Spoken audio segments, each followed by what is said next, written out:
Hi, and welcome to yet another Pro Football Spot Seahawks Google Hangout. It's been a few months since the last one, since the draft. So we're going to reconvene with the training camp kicking off not exactly quietly in Seattle this weekend. So, yeah, first I'm just going to welcome the other two who are here tonight, Ken and Ryder. How you doing, guys? Great. Good, Stuart. Cool. Right, so first off, let's dig right in. Russell Wilson's contract. What was your initial reaction when you heard the news that he re-signed? Were you surprised that it happened? Were you surprised at the timing, or were you relieved? Ken, I'll ask you. The way things were going this summer, I didn't think it was going to get done. I thought Russell was going to play with his $1.5 million, and we'd go through the cycle again next offseason. But it's a welcome addition for me. I'm glad it's all out of the way because there was so much speculation for weeks and weeks and how the team's going to fit around such a huge contract now that we have a quarterback being paid like a franchise quarterback. But, you know, we got Wagner right after that, which I'm sure we'll get to pretty soon, and John Schneider seems to be doing a good job. It's a great pay increase for Wilson. Some might say it's a little too much since it's around the area of Aaron Rodgers, but he's a great quarterback, and it's good to have him around for an extension of 4 years. Yeah. Ryder?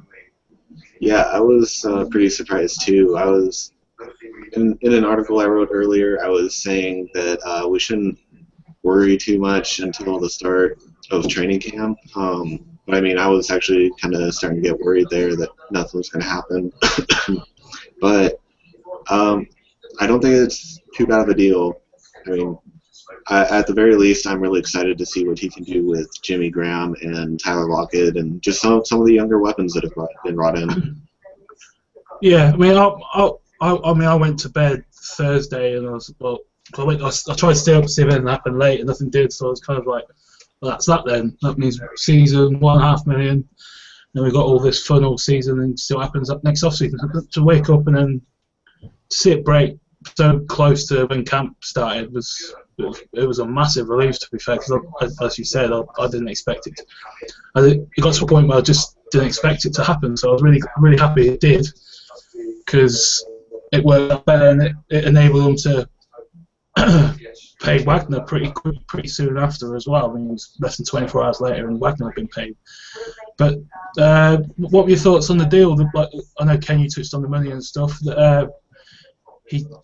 There are differences and similarities to like the Cam Newton deal, the Roethlisberger's deals, and Rodgers' deal, where he's kind of like been slotted in amongst the pay of the quarterbacks. What do you make of that, Ken? Well, the other quarterbacks before him have really set the market, so I didn't really think Wilson was going to be worthy of a groundbreaking deal that would set a new market for future quarterbacks. I think Andrew Luck would be the likely candidate to do that. So I'm glad it's in that area. I was hoping for a little bit less because he's a different style of quarterback than the other franchise guys who have proven that they are the reason their team wins so much. But it's a solid amount of money. You know, a couple of days before the news broke, everyone was talking about how he had turned down $21 million a year, and I thought that was going to be the end of negotiation because there's no way the Seahawks go higher than that. But luckily, they were able to get it done with 21.9, and I'm really glad something went through like that. Yeah, Ryder?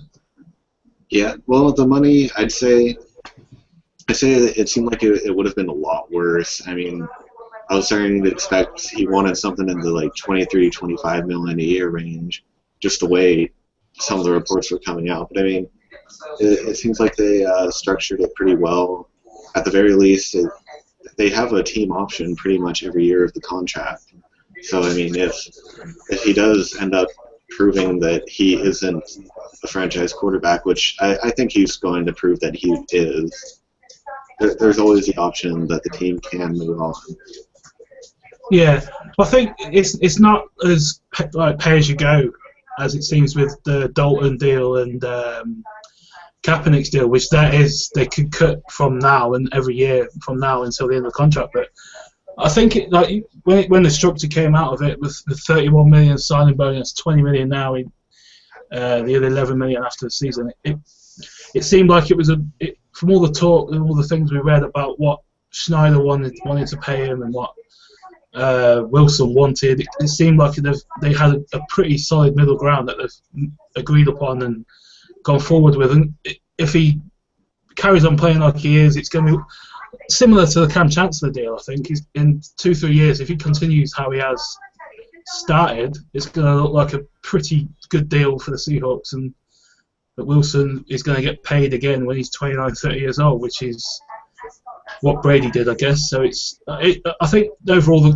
they've found the middle ground finally. It took a while to get there. It took a little bit of mudslinging to get there as well, I think. But yeah, I think the money's about right. Similar, I think David Sue on Twitter and Field Goal said it's basically what Roethlisberger signed. So Roethlisberger's a bit different because I think obviously Wilson's more mobile, but I think what Roethlisberger did in his first 3-4 years and what Wilson has done is, I think that's where the similarity lies. Definitely. And then 24 hours later, obviously, maybe a little longer, Bobby Wagner gets done after a pretty interesting press conference, I thought, after the first day of training camp. He did not seem happy. He hinted that he thought about holding out like Cam Chancellor has, that he wanted the deal done yesterday, basically, and then 12 hours later, with Wilson's money accounted for, Bobby Wagner becomes the highest paid linebacker in league history. Ryder, what were your thoughts, and do you think he deserves to be, until Keithley gets paid anyway, the highest paid linebacker in the league? Yeah, I've been a huge fan of Bobby Wagner pretty much. I mean, since he came into training camp, he right away made an impact. He just makes such a difference. He can direct the defense.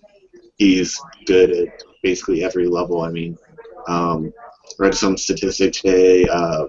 In the 5 games he was out of the lineup last year with an injury, the Seahawks were allowing almost 5 more points per game.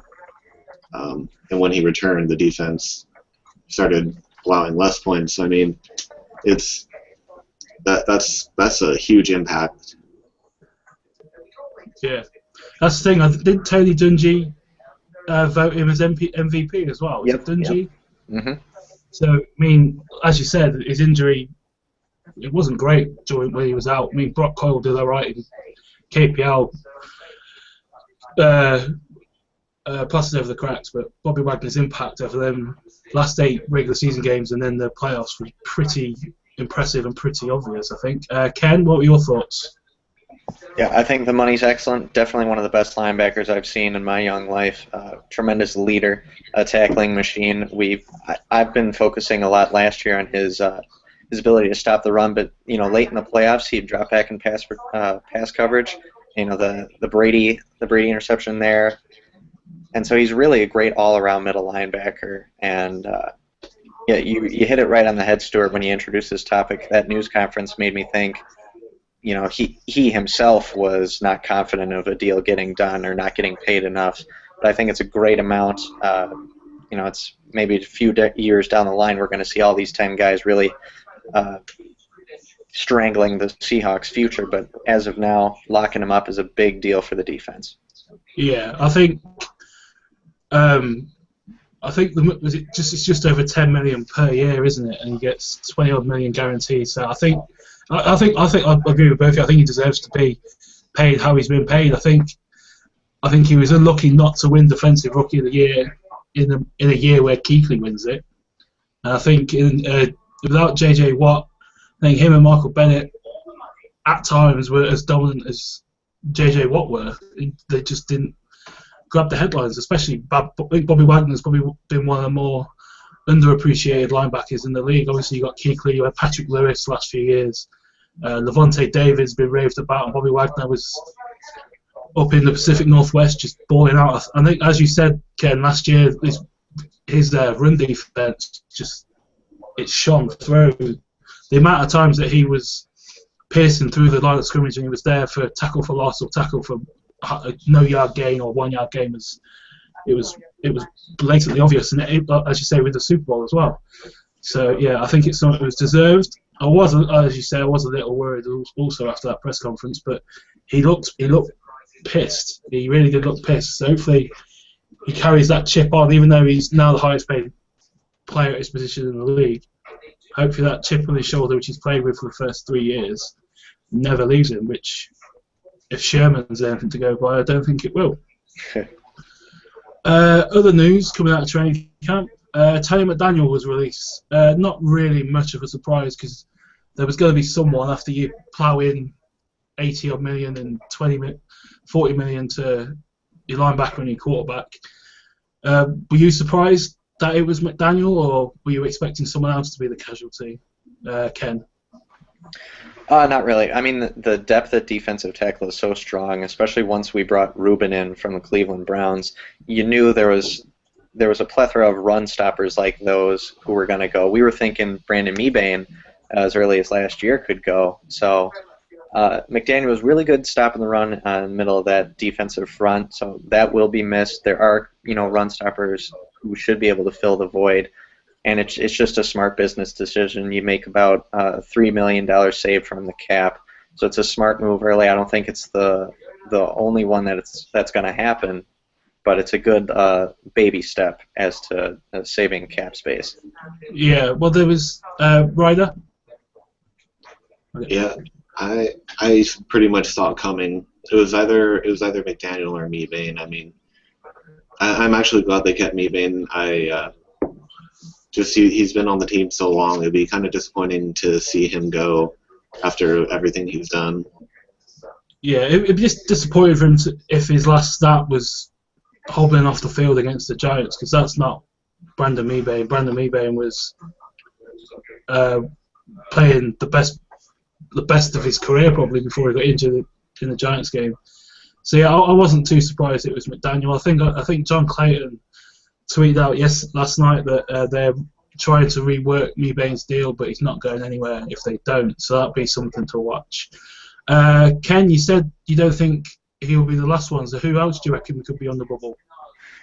Well, I'm not sure it's going to happen as early as this year, but looking at the guys we have, especially ones that are coming off injury, the way we've drafted this past year, I think one guy who's going to leave somewhere along the lines is Cliff Averill. With the way Cassius Marsh has been improving already in training camp, he looks ready to go with that high motor and intensity. We got guys that can play inside and out. Greg Scruggs, DeAnthony Smith. It's just going to come to a point where that, I think, $7 or $8 million cap amount is just going to be too much. And he's an aging veteran already, and so I think with the guys we've got under him, he'll be a future cut. Maybe along the lines of when we had to let Chris Clemens go. So do you think Michael Bennett will be a Seahawk longer than Cliff Averill then? I do, and that's really weird to say because we've heard nothing about Cliff Averill ever since he signed his contract, and Michael Bennett every single year is going to have some money problems. But yeah, I do see Michael Bennett loving Seattle and just staying with it and being that veteran presence, that veteran sack leader on the defense.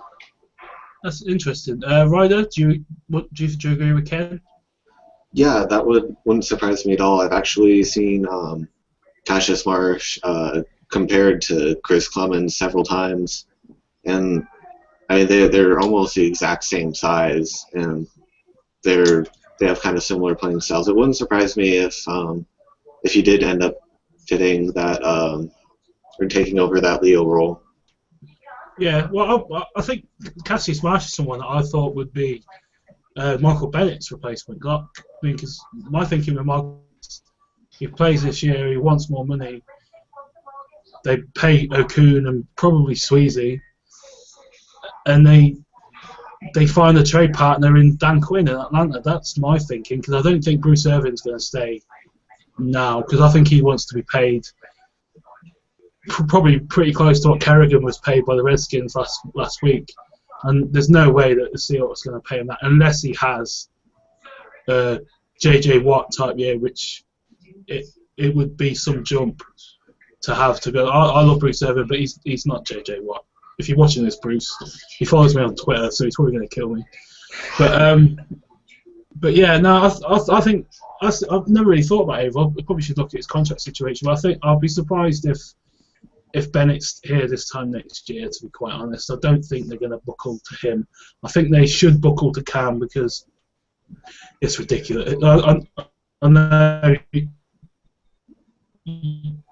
Ken, I think his importance to the defense, that locker room as well. I think someone put on Twitter, if you're going to draw a line, can you please draw a line the other side of Cam Chancellor, please? Because I think that's what you've got to do. I think Cam Chancellor is the defensive Marshall Lynch. He's the exception to the way you do business, I think. So, Ryder, what are your thoughts on Cam Chancellor's holdout? Do you remember what are the contract details? What is he on right now? I think he's due $4 million, just over $4 million this year, and after this year he's got no guaranteed money coming in because of how they do the rolling contracts in Seattle. He's got due $4 million this year. I think it's 6 or 7 next year. I think he just wants more money to come back. Basically, I don't know if he wants more money this year or from there on, but yeah. I'm not sure about necessarily giving him more overall money, but I think guaranteeing him money would be really important. Yeah. I don't know that we can really afford to give everybody a raise. It's like I think that at the rate we're going, pretty soon Russell Okung actually will be on the outside looking in. That's the one, isn't it? Because now he's declared himself that he's going to represent himself whenever they start talking. It could be now, for we know. That is one contract which is going to be of interest to quite a lot of people because it's the first one where the player is openly representing himself. But I think, as I just said, Cam Chancellor is someone you have to get him back in that building. You have to get him. It's Marshall Lynch last year. You have to get him back in that building as quick as possible. Ken, your thoughts? I know you wrote about it, but your thoughts? I did. I get where Cam is coming from. You got, Richard and Earl getting contracts right around him, and he's just as important as everyone else in that secondary. So I understand the feelings that's probably going through his head right now, especially playing injured for most of the year with that MCL sprain. At the same point, I don't want these leader characters like Cam just filing in one after another, always asking for more money after each good year. Because with the amount of talent we have, we're poised to have a good year every single year. And I don't want this to become a trend, and I was really hoping guys like Chancellor, who had recently signed a deal as early as 2013, to not pervade this trend. I was really hoping he'd stay off to the side, because I think you mentioned earlier, he did have a down year in 2012 before he got that 4-year deal, which was very generous on the Seahawks end. And I was hoping 4 years, $28 million. $28 million. Mm-hmm. That's not peanuts really. But anyway, sorry, carry on. No, it's okay. It's still recent enough that I think these players should really start learning how to honor their contracts. And if they get upset with something, they should know that their play down the line, if they keep it up, is going to get them heftier money. Yeah, I think it is the case. It's like you say, it's one of them where you can see both sides. It's not, but I think they have to find the middle ground. They found with Wilson. They have to find with Cam Chancellor, because especially with Earl Thomas's health being a bit iffy, it's more than likely he's going to play week 1. But we're 3-4 weeks out of that. We don't know what's going to happen. We don't know how his recovery is. I mean, he is inhuman in every other way, so it wouldn't be surprised if he's back. But I think it's just, you don't buckle to every demand, but as I say, you find a middle ground where you say, right, here you go, that's it. It's not that's it, because you can't do that. They're businessmen at the end of the day, aren't they, these football players? So, yeah, it's an interesting one. I was really surprised he actually did hold out. I've got to be honest. As you said, Ken, he's touted as the leader. He wasn't someone you'd expect. Michael Bennett and Bruce Irvin flaring up over the summer about their deals, or Irvin with his option not being picked up. It's less of a surprise as Cam Chancellor holding out. I don't know how much you've seen of training camp early doors, or how much you've read. Who are you most looking forward to seeing in 10 days or whatever it is until the first preseason and the rest of the preseason?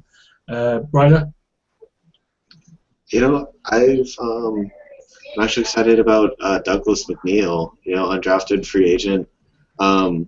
It seems like there are a lot of surprises at wide receiver in the last few years for the Seahawks in training camp, and I've heard actually I think it was just yesterday McNeil actually beat Richard Sherman twice. Twice, yeah, I saw that. And Sherman was not impressed apparently. Yeah, but he's got a pretty good size, and I mean, if he can play like that in preseason games, I mean, beating top level cornerbacks, he's going to find his way on the field really quick. Yeah. Ken? Oh, there's so many guys that I'd love to see. I wish I could be out there. Frank Clark, yeah? Yeah. I mean, the way Pete Carroll keeps talking about him and how excited he is, I want to see what all the hype's about. I can't wait to see what he can do. I mentioned Marsh earlier. I really liked the look of him last year with his high motor capability, that high energy. Some people thought it might get into his head a little bit too much, and that might carry over into his mentality and make it a negative, but I think it's going to be a huge positive. You got to be hungry off the defensive line, and I think he's going to be Ryder. I like that about McNeil. I know Kevin Smith is turning some heads at wide receiver. That entire position, it looks like we're going to carry 6 of them. I know Richardson's coming back, so it's really going to be tight with all these guys performing so well. And it's just unfortunate because we just can't keep all these guys. And one little minor one that I'd like to see really stand out is Thomas Rawls, the running back, because I've been getting pretty impatient with how Christian Michael has come along. I know every year it seems like, he's coming along, he's growing up, he's going to live up to that second-round selection. I just haven't been, seeing it happening. So the way Rawls has performed earlier in rookie camp, I hope he makes a splash, and maybe we'll shake things up at running back. Yeah, like with Christian Michael, it's like the most frustrating thing I think about Seahawks training camps last year is that Christian Michael is like the buzz name for however long, 3 weeks, 4 weeks of training camp, and then for 16, 20 weeks of a season, we barely, apart from the New York game I think last year, he barely saw the field. Apparently, he's still running left, holding the ball in the right hand, and with Sherman Smith, apparently that is a no-no. So, and with Turbin out, as you said, this is his opportunity. Marshall Lynch is not going to see the field much in camp and in pre-season. This is with Turbin injured or dinged up, probably for the first game or two of pre-season. This is his opportunity, and if he doesn't take it, then 2013 wasn't a great year league-wide for players. If you look at it, even as soon as now, it wasn't an all-time class really. So, but the hype that he come in with, when you watch his A&M tape, and it's like, holy mother. But it's just not living up to it. So I think Christian Michael is someone who's got a lot of pressure on him, and Thomas Rawls is a name I keep seeing. McNeil is someone that I haven't seen that much of apart from the Sherman stuff yesterday. But I think one player I'm really looking forward to seeing is Chris Matthews, because obviously he was on the team. NFC title game, he was catching onside kicks, and then he just went to town on Kyle Arrington in the Super Bowl. So he's got to have one game of tape, but if he carries that, even if he does that 4 or 5 times in the season, the Seahawks are going to be in good shape with Jimmy Graham also there, Luke Wilson, Anthony McCoy's staying healthy just about, I think.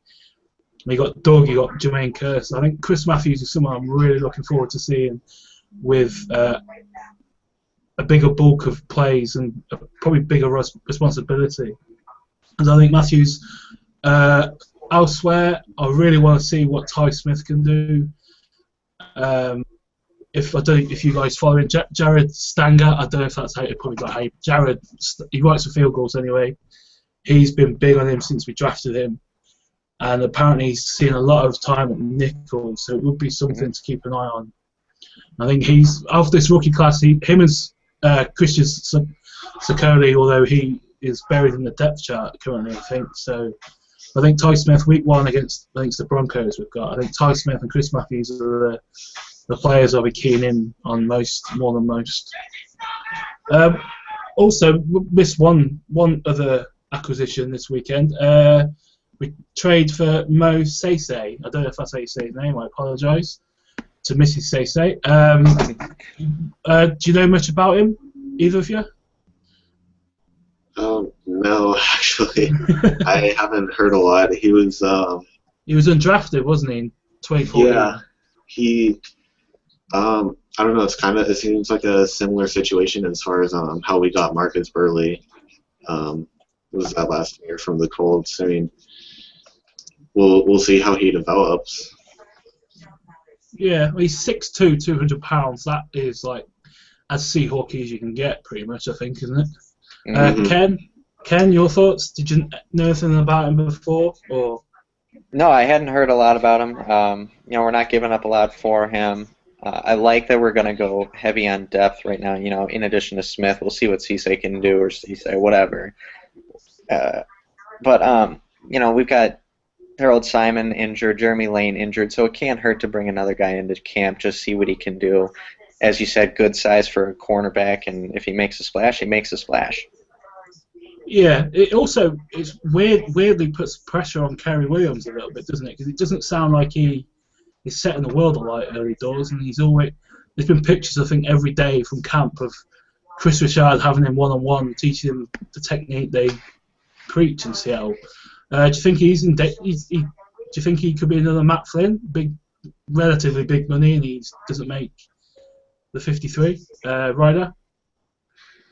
I would say it's pretty likely he does make the 53 just because of that contract, but I wouldn't completely put his chances out the window. If he doesn't improve, he isn't going to last beyond this year. No. Ken? Yeah, I mean, we brought him in with the intention that he would start this year, but there's always the possibility that with these young guys, with guys like Ty Smith and Jeremy Lane, possibly poised to step up, or even Harold Simon, that it could just be a one-year kind of rental and make it an easier bridge to cross for all these young guys. Give them a year to start acclimating into the NFL and get comfortable with being that second cornerback, and maybe we won't see the final couple of years of that Williams contract. So, yeah, I know he's getting a ton of attention because it is a very crucial part to keep that Legion of Boom intact and as formidable as possible. But I still see his bringing in as more of an adjustment period. I don't see him long term. It could just be this year, and that's kind of what I'm hoping for, actually. Yeah, and I think they've structured a deal where the bulk of the money he gets this year, then if they cut him in March, it doesn't really matter. Doesn't have much of a cap hit for the next 2 years. So I think it could be, especially with Jeremy Lane's injury as well, that looks like he's not going to see the field at all this year. I think Carroll said he's still recovering from his arm injury, then he's got to recover from his knee injury. So it doesn't look like he's going to be seeing the field much this year. So with Lane injured, obviously you got Ty Smith, who's a sixth rounder. You can't really put him outside. It doesn't sound like they're going to put him outside. So, yeah, I think Kerry Williams may not start 16 games, 20 games, hopefully. But, yeah, I think if he's here this time next year, I'll be firstly surprised, and secondly must have put on a bit of a show to stick around, I think, past next year. Any other topics of training camp that caught your eye, Ken? I mentioned wide receiver earlier. We didn't really go on about Michael Bennett actually showing up. I think that was one of the big surprises. Yeah. Him saying, I got to be a professional, I got to be a leader, and I thought, I almost fell out of my chair when that happened. You pick between Michael Bennett and Cam Chancellor, who's more likely to hold out. I'd say Bennett every single day. So that absolutely floored me, and I hope that's a change of character. I'm sure we're probably going to see financial discussions later, but to come into camp ready to go with that kind of mindset, that really stuck out to me early. Yeah, I was a little. I was a little surprised that he showed up. I was all, as I was with Wagner. It was a strange press conference he did on the first day. He seemed, it's like it was openly questioning to him, which is a strange tact to take for people who have just give you $50 million or whatever, how much ever they give them 18 months ago. So it was a bit of a strange press conference. I don't think they pay him though, to be quite honest. Ryder, anything else from training camp which caught your eye? Well, I thought it was interesting that they've been playing Frank Clark essentially in Michael's role as far as playing outside on rundowns and moving him inside for the passing downs. Yeah, and also I saw earlier Cassius Marsh was dropping into coverage quite a bit. So there's players that Cassius Marsh was basically redshirted last year. There hasn't been a lot of talk about Kevin Pierre KPL, which is interesting because this time last year he was been lost in the shuffle a little bit, but there hasn't been much shuffle at linebacker, so it's interesting. But yeah, Frank Clark it's going to, like, as we covered when he was drafted, it's going to be difficult to. But the way they're talking about him, you just, like, as you said, Ken, you just kind of want to see him now. What about the big boy up front, which is getting? I mean, Pete Carroll, I think Chris Richard mentioned him in glowing terms as well today. At bat Rubin, he's likely going to step into McDaniel's spot. Are you looking forward to seeing him? Because he was a pretty underwhelming signing when we signed him. Because I mean, you sign a player that the Browns are happy to let go. It's not hard to get excited about. So, Ryder, what were your thoughts?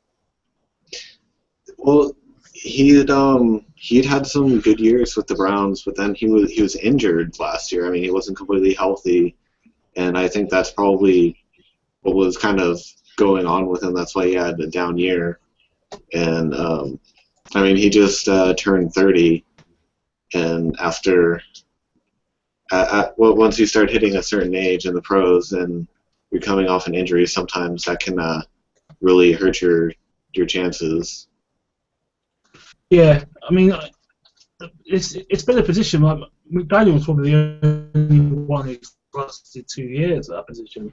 It's a position that consistently over the last few years, since probably Carroll and Schneider got into town, because it's been Mebane and someone else. It's McDaniel, Alan Branch was there. Obviously, we had Kevin Williams as well last year, who's now in New Orleans. So he is someone who, like Frank Clark, they're talking about him a lot. So it's something they want to kind of see it for yourself, kind of thing.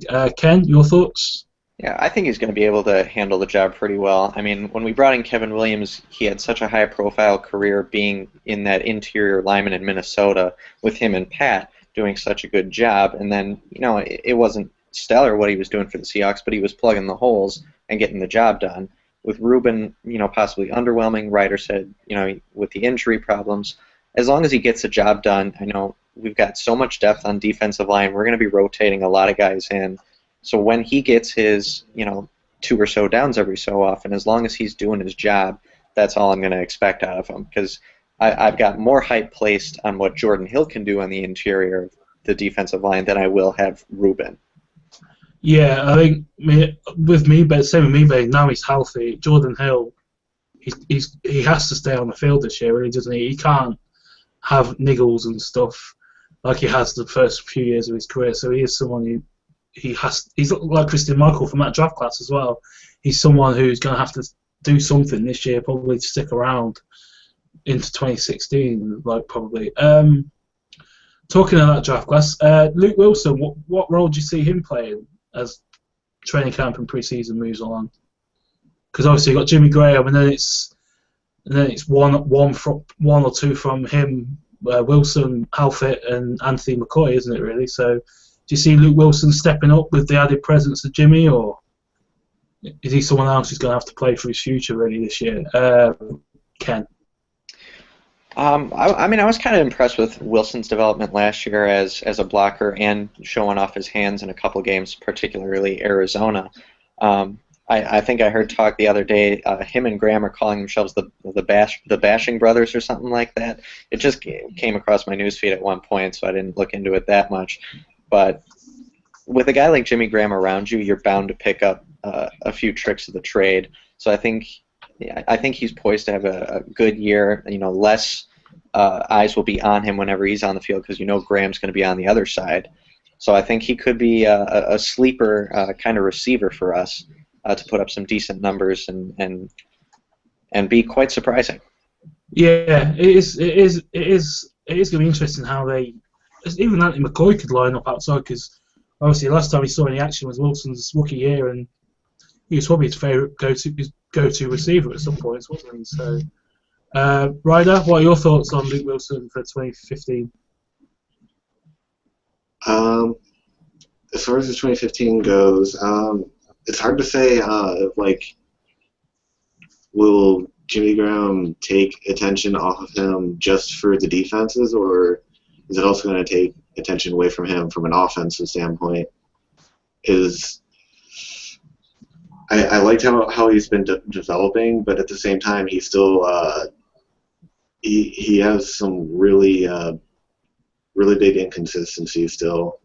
His hands are either great or he just doesn't really. I don't know. Sometimes it seems like he isn't really concentrating the way he should be.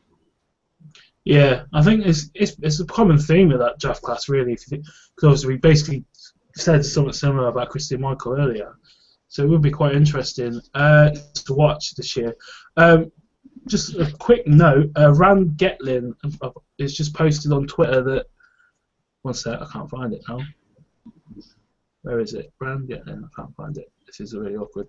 He's just tweeted that Michael Bennett is with the continuing holdout of Cam Chancellor. While Cam Chancellor continues his holdout, I'm told Michael Bennett and his representatives are monitoring the situation very closely. So, Ken, what's your instant read of that? Do you reckon that he might take himself out of camp or something? What do you reckon?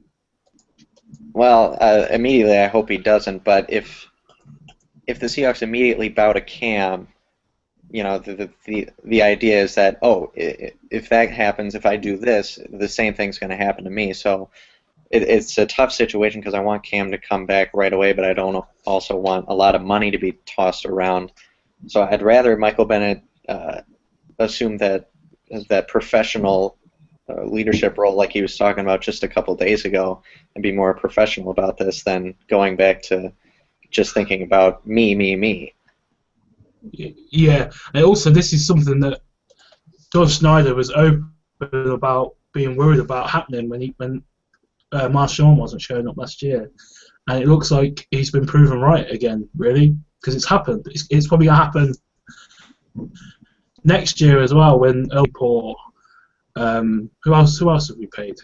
Oh, Doug Baldwin and people like that. They could easily do similar, especially if Doug Baldwin reaps the benefits of having Jimmy Graham around. Ryder, as you said to me before we got started, you're heading to training camp Wednesday and Thursday. Is there anything you're going to be keen on when you're there, or? I'd say in particular, I'm going to be trying to watch a lot of the younger players.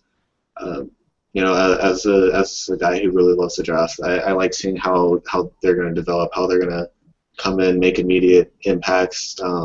Maybe be able to see who's going to show up in preseason games. And you know, we've had guys like Benson Mayowa, Jermaine Kearse, just really have strong preseasons, and I always have fun watching that sort of thing.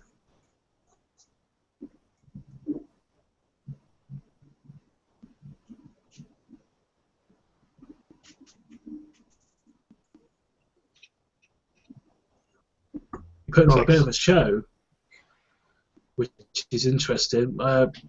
Jermaine Kearse, do you think Jermaine Kearse thinking way ahead, Ryder? Can you repeat the question? Jermaine Kearse, a Seahawk in 2016. Oh, I think Based on the second round tender they gave him, where it's I think somewhere close to 2.5 million for the year. I'm guessing they have pretty big expectations for him to develop, and if he meets those, he'll be around. But if not, um, my guess is they already have a cheaper replacement in mind. Yeah, Ken, your thoughts? Yeah, I mean, look at all the guys that are already impressing in camp who we've never heard of before. And I think on day one I got a tweet across my phone that Curse was dropping a couple slant routes, or bobbling them right away, and it's just like, here we go again. We expect so much out of him because he's been a big play guy in big situations, but then it's the little things that he's not always cashing in on, being consistent on.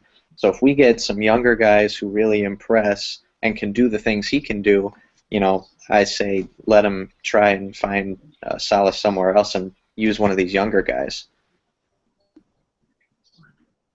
Yeah, because as you said earlier about the wide receiver position, we've got obviously you've got Doug, you've got Norwood, about his how he doing, and they've got Richardson, who we don't really know when he's going to be back.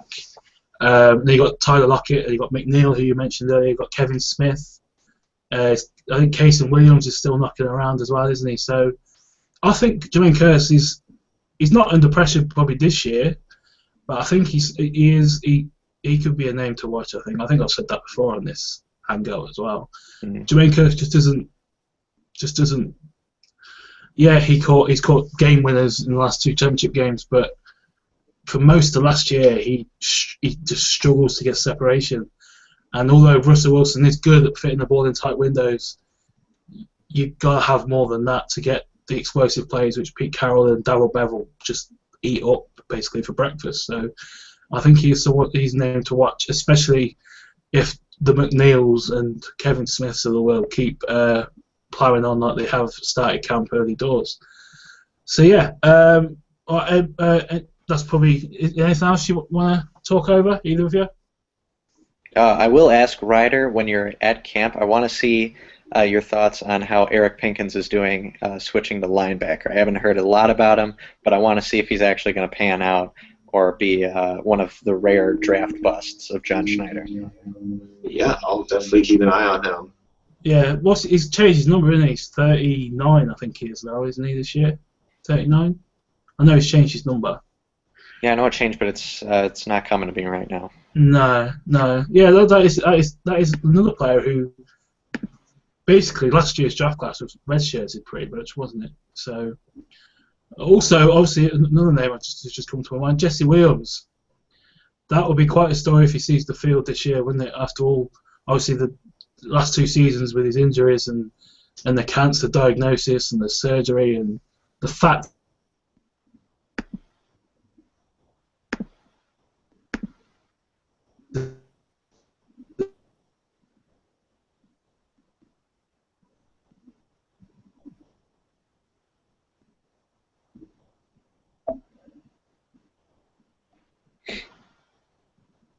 It's like we lost Stewart. Oh, yeah.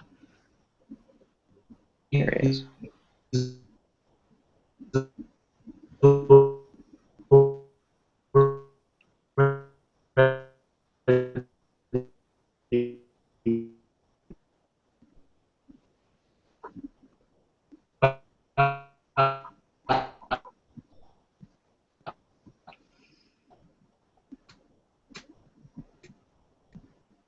For those watching, we're obviously waiting for Stewart's feed to catch up. Yeah. So it looks like Pinkins' best chances might be as a special teamer this year, and then give him more time to develop at linebacker, I'm thinking. Yeah, it's a really fast adjustment if they want him to be ready for this year at linebacker. So he's got to find a spot on special teams for sure. So you mentioned, I guess, give me another name to watch at training camp. How about that Mohamed Cisse, who we virtually have no perspective on? If he ends up maybe knocking Burley out of the rotation, or even Thorold Simon, who we may not just care about anymore. He's got good size. I know we're putting a lot into Ty Smith right now, but Cisse can come in and shake things up. That'd be pretty impressive. Absolutely. I mean, if he's There we go, Stuart. Sorry, what were we talking about? Sorry, I had issues. We talked about Pinkins a little bit, and then Ryder asked me to give another name. Okay. And he put out Mohamed Cisse, and we were talking about him. He's got the Seahawks size, and I'm thinking if he's a fast learner, he might be able to pick things up quickly and even kind of start pushing Kerry Williams out the door. Mm-hmm.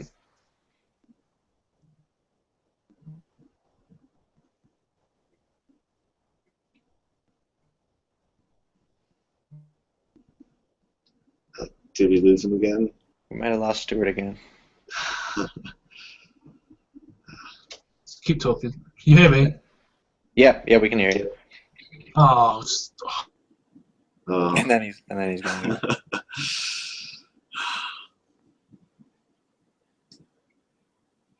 Well, I appreciate all the people who've stuck with us thus far. We usually have one technology mishap, but we always get it. Yeah, Jesse Williams. Let's talk about Jesse Williams. Any thoughts on Jesse Williams? It is a pretty remarkable story, isn't it? If he gets on the field this year. It really is. Talk about overcoming adversity. That's kind of like one thing the franchise has been built on with the Pete and John, really, isn't it? Ryder, your thoughts?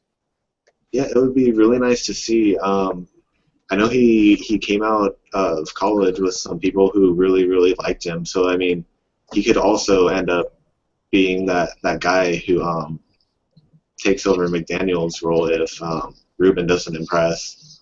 I mean, he's had a few years now to develop. So, I mean, it could be it would be really, really cool to see him come out and succeed.